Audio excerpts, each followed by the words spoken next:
Maharashtra superfast news चॅनलमध्ये आपले सहर्ष स्वागत आहे। खास सत्याची ठार लेखणीची महाराष्ट्रातील ताज्या आणि वेगवान बातम्या पाहण्यासाठी आपल्या हक्काचे चॅनल शेअर करा, लाईक करा आणि सबस्क्राइब करा।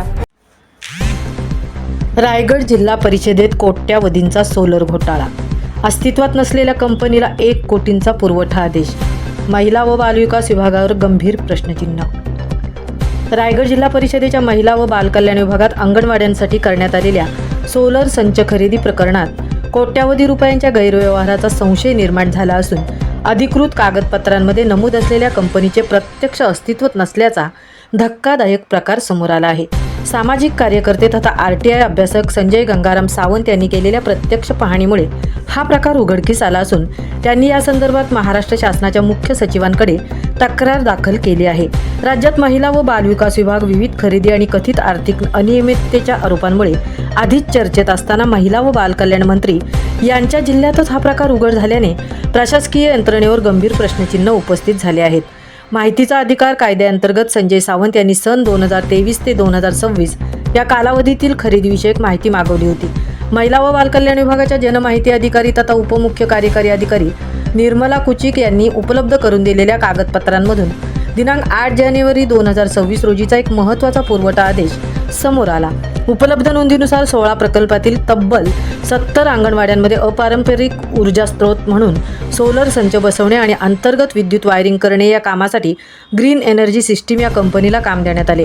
प्रत्येक संचाची किंमत GST सह 1,48,800 रुपये निश्चित करण्यात आली असून एकूण पुरवठा रक्कम 1,04,16,000 रुपये इतकी आहे।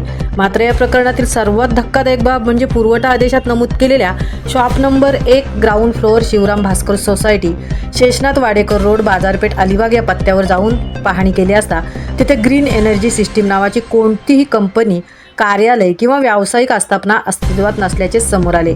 त्यामुळे सरकारी निधी वळवण्यासाठी बोगस अथवा शेल कंपनीचा वापर करण्यात आला का, असा गंभीर संशय व्यक्त केला जात आहे।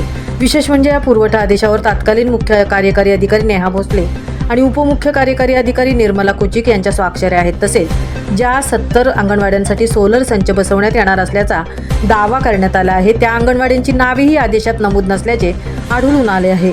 त्यामुळे निविदा प्रक्रिया, कंपनीची पात्रता, प्रत्यक्ष पडताळणी आणि कामाच्या अंमलबजावणीबाबत अनेक प्रश्न निर्माण झाले आहेत।